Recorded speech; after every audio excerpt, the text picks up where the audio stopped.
Item 5. So I'd like to welcome up our guests. We have Paul Bailey.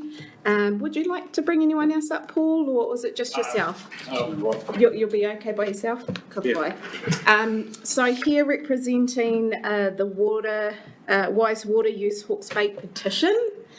We do have a paper in front of us. We have received your petition. Thank you very much.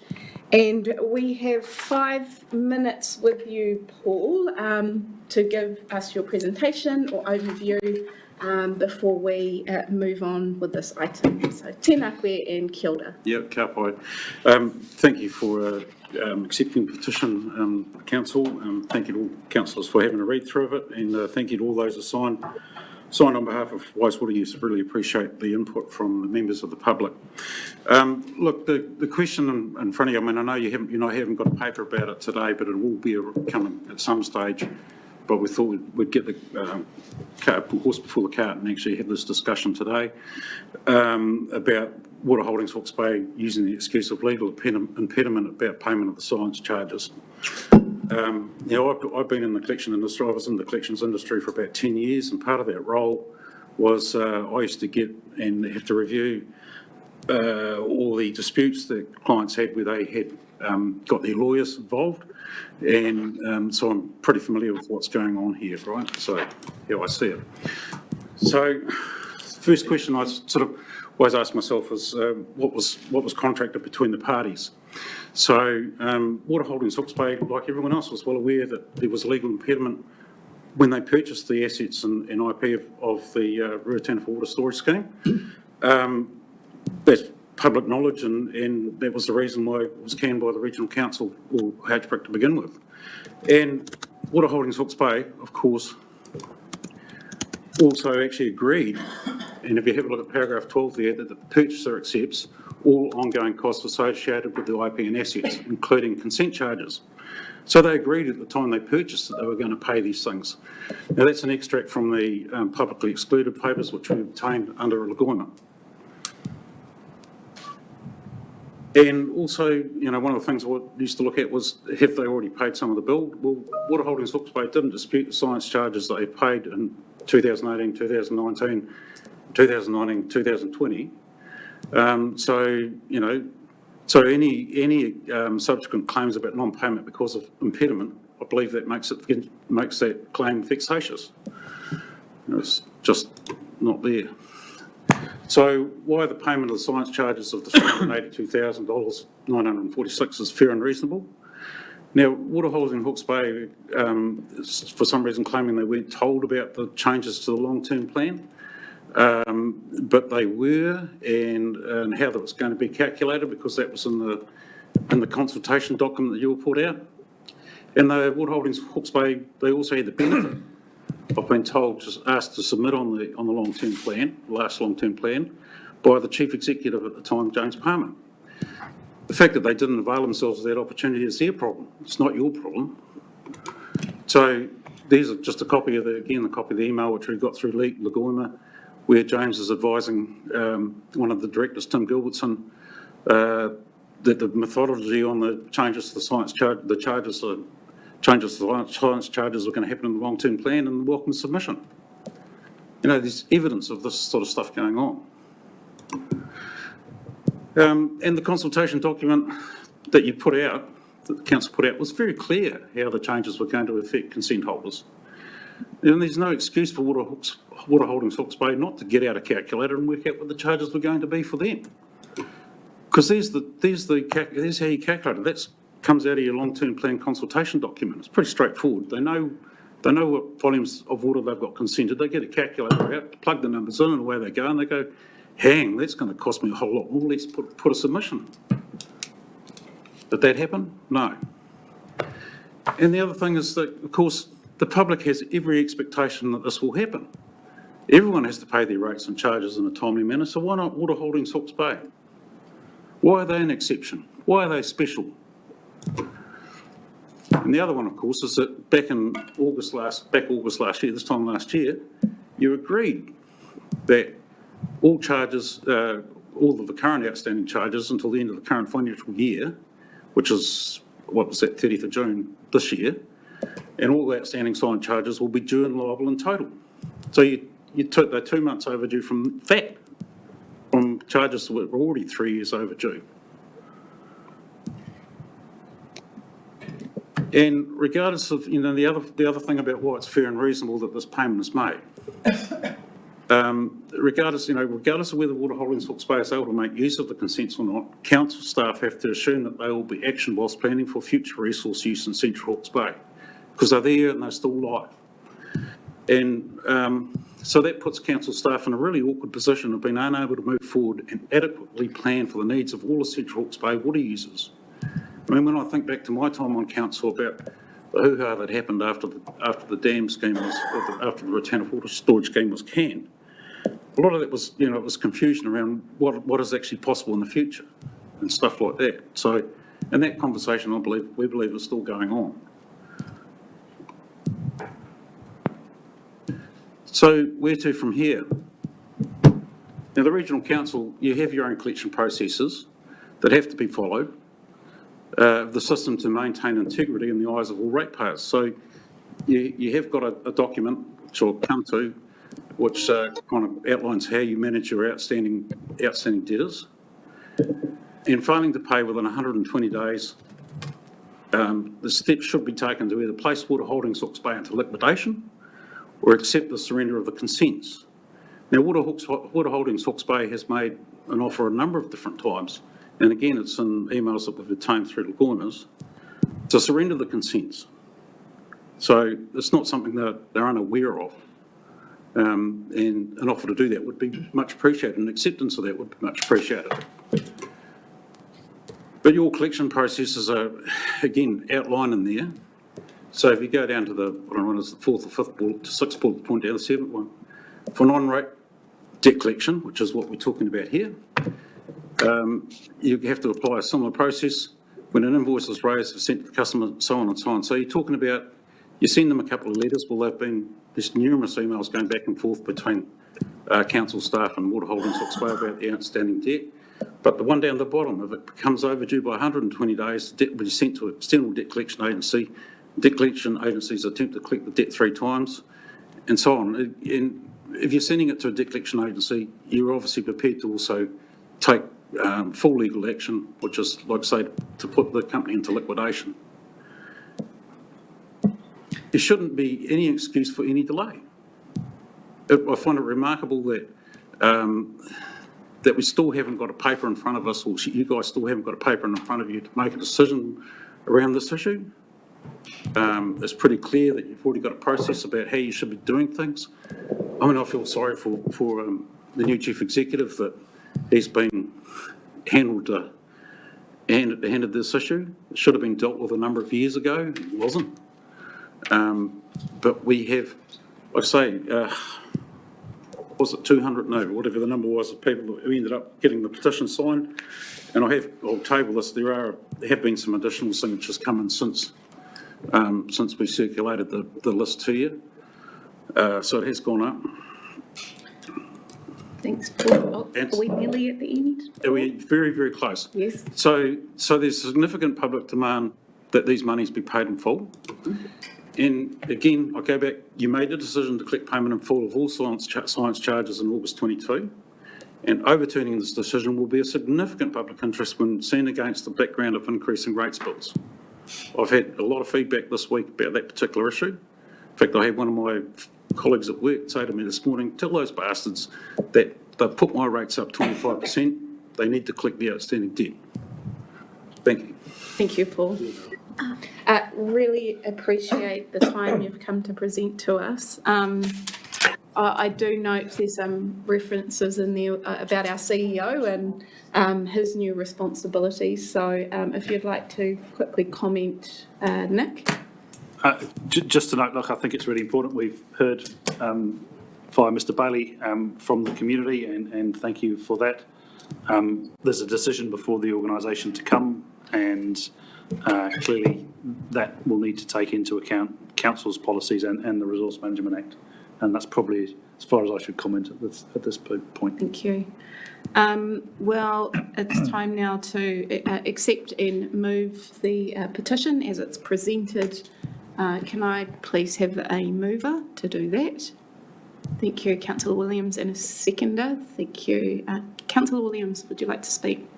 Madam Chair. Councillor Hardy? Madam Chair, point of order.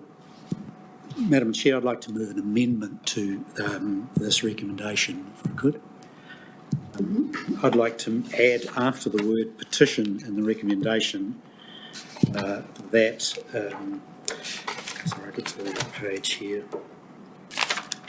that we confirm the Council's resolution of the 31st of August 2022 that all outstanding science charges are due and liable for payment in total by 30 June 2023. So simply adding that prior resolution of, if you like, the status quo of where the Council's position is at the moment.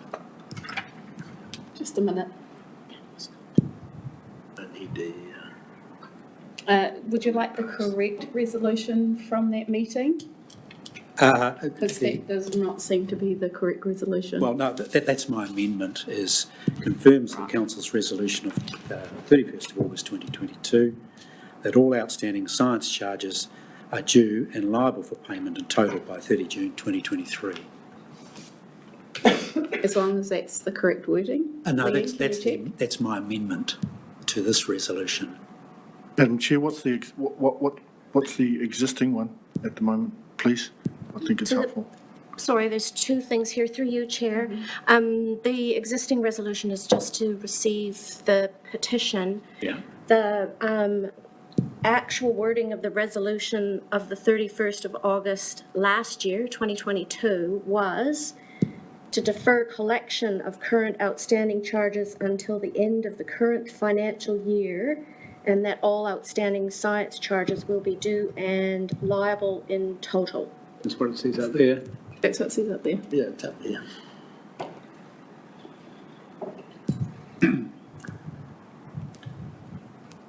So is that your amendment, Councillor Curtin? Yes, I'm happy to go with And confirms. resolution, the third part of that resolution 3 of that prior resolution. Well, given this is a presentation of a petition, you're adding a new resolution. Sure, I'm amending the current resolution, the current recommendation. So that's my amendment. Yeah, I'm not sure if the purpose of that is worthwhile, but let's test that. If that's what Chair, could we get amendment some you'd like to advice table? on the procedure for moving an amendment to a motion and how far the amendment to the motion can go relative to the principal motion itself? Is there any guidance there? Ian? Or is that up? So it needs to deal with the issue at being discussed. Yeah. The other thing is we just need a seconder, and then we could move to vote on the amendment. Right, so we need a seconder for the amended motion. Yes. Yeah. Is there a seconder to that Yeah, amendment? I'm Madam Chair, I'm happy to second that. Okay. So we'll vote on the amendment, Well, or would you like to speak to it? I'd like to speak to it if I could. Yeah. 2 minutes, please, Councillor Well, I Curtin. have 5 in standing orders. 2 and 2, so we'll keep it really fair so we can move on with the agenda. Well, I have 5 in standing orders, so you're wanting to depart from standing orders. Madam Chair and councillors, it's my experience that events and decisions of council are often characterised and define the term of a council, and my feeling, and it has been my experience of the past, that this particular issue does just that. It defines the character of a council term, and I refer to the values of the organisation of the regional council, and in particular accountability and transparency. And it's my view in proposing this amendment that we both are accountable and transparent with the public at large and ratepayers in particular, and those that pay our way.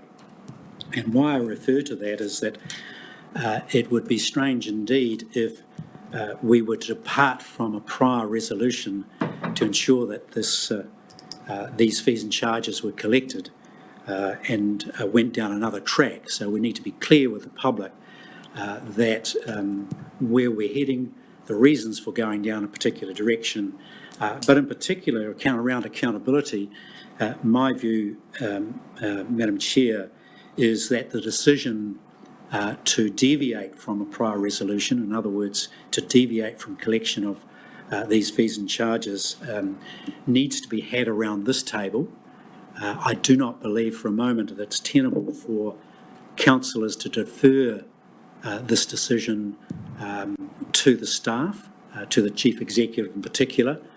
It would have the effect of essentially hiding from that decision. It ought to be ours. It's a big decision to make. It's a lot of money in the first instance. It's one of the biggest consents in New Zealand at present. It's for over 100 million cubic metres of water in terms of take. We're talking about 8 million cube of water a week discharged to land should it be implemented, and the relevant science charges that relate to it are very extensive. So this council have expended over 20 million already on this, and it's important that we are accountable at this table for collecting or making a decision to collect these fees and charges. The second area and value that we have as an organisation is around transparency, and it would be of great concern in my view, and the public would have great concern, and particularly the submitters in this case, or the petitioners in this case, that council was somehow cowered into submission, were, if you like, to walk away, essentially to throw the Chief Executive under the bus to make a decision on our behalf. And it's my view that we ought not to do that, that we ought to ensure there's transparency, that we've got a decision in front of us, that the councillors make that decision, and that we're not cowered into a position where the threat of some sort of litigation means that we walk away from implementing a legitimately found policy and procedure around fees and charges, and that we get on and this council makes that decision. So if we deviate from that decision, the decision should be around this table, and we should be clear with the public about why, if indeed we did that, why we would walk away and not collect this debt. Thank you, Madam Chair. Thank you, Councillor Curtin. And Councillor Hawke. Ai, kia ora tātou. Ai, tēnā hoki koe e te hiamana. Just as a first-term councillor, I've just coming into the role and understanding the wider public interest around around this take, around this issue. But my previous experience has been an extensive mana whenua interest in this take. But so I have somewhat relied on the previous experience of my fellow councillors around the table, and notwithstanding the most, is it okay to say this, Councillor Curtin, the most senior councillor in the room. Country. So my seconding of the motions essentially to understand a view, and I think it's a view worth considering in the discussion. Weana, tēnā tātou. Kia ora, Councillor. Councillor Williams. Yeah, thank you. In moving the original motion, I was really wanting to thank Paul for the time and attention in bringing information to our desk to ensure that it was clear in front of us. But in speaking to the amended motion, I just wanted to make a couple of points. One is actually a question, and it's whether the motion, if you could put last time's motion up, resolution please, back on the screen. Thanks, Paul. It's all right. Whether that matter should have come to the council, the question will be, I'm going to get to I'm not putting the question yet, whether we should have been making that decision at the time at all. That's a question, I think, an issue in itself. I note that I voted against that motion on the basis that I didn't think the charges should be deferred. In other words, they should simply be paid. So I'm not sure where that leaves me now voting in favour of a motion to accept that, but albeit the time has since passed. Substantively, I've got a procedural issue in that we had on the agenda to receive a petition. And normally motions of this stature, significance and degree of controversy would be well in front of us. And to have a substantive motion on the table now that we basically adopt last year's motion, which maybe never should have been in front of us anyway, without prior notice and chance to reflect on that, has taken me by surprise.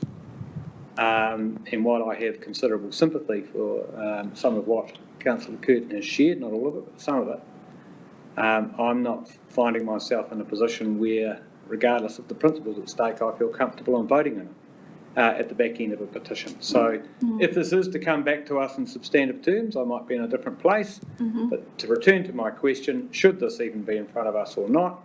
And if not, I think I'd probably be back to the original motion in terms of my thinking. Thank you. Thank you. Any other speakers? Councillor Harding. Thank you, Chair. Look, I was collecting my thoughts to speak to the original motion, but I think I'll be able to parlay them into this alternative motion and explain why I won't be able to support the motion. Is that having received, as we all have received, a view from our incoming Chief Executive that this is an issue which ought to have been a management issue rather than an issue for governance, and armed with that knowledge and with the express assurance that we are not throwing our Chief Executive under the bus in accepting that point of view from our Chief Executive, that we are expecting that the process will be that this item will be resolved by management. Okay, so that is a having tested our Chief Executive on that point and satisfied ourselves that that is a reasonable way to proceed. I cannot vote for something which would attempt to reverse that understanding that I have. Thank you. Thank you. Councillor Foley. Thank you, Chair. Yeah, just wanted to begin and thank Mr. Bailey and his group that have presented this petition today, and back up Councillor Williams' thoughts there that this was just to receive the petition. I will just note one thing you said there is this should have been handled a couple of years ago, and I couldn't agree more, and comes back to the point that Councillor Williams just raised. Should we have even been going through the process we went through August last year? And so on that matter, I won't support the amendment simply because it just seems like we're going around and round in circles and never getting this resolved. And so to, I guess, approach this a different way, which has largely been discussed in the previous comments now, I think is the right way to go. Thank you. Thank you. Councillor McIntosh. Yes, really just reinforcing the points of view of Councillor Foley and Williams. I just don't feel comfortable supporting an amendment that is substantively different to what we started with without, to use Councillor Williams' terms, prior warning and sort of understanding of the detail behind it. So I can't support the amendment. Thank you. Any other speakers? Just in conclusion, Madam Chair, can I take my right? Yeah, and I'm thinking about the fairness of our manuhiri who we've only given 5 minutes, so that's why I'm trying to keep the time Sure. within a respectable. Sure. I'll do my best, very best, Madam Chair. Thank you. Madam Chair, just in summing up the consideration of this amendment, I do find it somewhat ironic that we have an amendment which confirms the status quo. That is, if you like, the baseline, and for any subsequent decision or even action on behalf of the staff, they know where we started from. There has not been any other public consideration of this around this table other than where we are currently. So any conversations we may have had are not in public. They were casual conversations between councillors. And I go back to it that if we are to take a step which is different than the status quo, that is, the debt is owed and needs to be collected, then that discussion needs to be held in public and by councillors. And I just don't think it would be acceptable to simply go quiet on this, say nothing, and expect something to happen at a different level than around this table. I would say that the public expect us to step up and make a decision one way or the other. And that's the reason for wanting to put this in front of councillors now, so we have that opportunity to express a view. And if it looks like it may not proceed, I would expect at some future point, if there's a variation from the current status of this fee and charge that is owed, then we should have a public debate about that and resolve accordingly. Thank you, Madam Chair. Thank you, Councillor Curtin. Thank you for everyone's views on this. So the amendment is put to the table. All those who agree say aye. Aye. And 2. And those against? No. 1, 2, 3, 4, 5, 6. Can we have those recorded, please? So that comes back to the original motion. That comes back to the original. So now we have, yes, Neil's asked for a division. the division. Yes. So 2, those- you mean Just numbers? to vote recorded. Yes, Yep. so I've read them out Okay. to be recorded. Yep. So we're back to the original recommendation. So Councillor Williams, you I would originally now like to moved that. speak to the original motion. I have moved it. I believe it's been seconded. In addition to thanking the petitioner and all those who signed it, I would commend to our Chief Executive Officer's attention the points of substance made in that petition for due consideration. The one that particularly resonates with me is that of a fair and consistent treatment of all our ratepayers, given the burdens currently being faced in this very difficult inflationary and high cost of living environment. But I would leave it there. Thank you. Thank you, Councillor. Councillor Harding? Thank you, Chair. Look, I also like to thank Paul and everyone in Wise Water Use Hawke's Bay for not only for this petition, but for the valuable debate that they bring to water use in Hawke's Bay. And I'd like to thank Councillor Curtin for using this opportunity to highlight issues which has resulted in some valuable discussion. Ultimately, I felt the need to signal today that we had an understanding from our new Chief Executive that this may come off the table, and there are some matters of questions of process potentially around that. But that is, as far as I'm concerned, a service to you, Paul. You know, the least we could do was to signal and give the best signal we can about where things sit, rather than have you go away none the wiser. So thank you for your work. Thank you. Any other speakers? No, come on. So the motion sits on the table. All those who agree So say you're moving the recommendations that are in the item. Yes. All those who agree to receive the petition say aye. Aye. Those against? Carried. Killed it. Division called for. Thank you so much, Paul. Thank you so much for allowing that little debate. That was excellent. Appreciate it.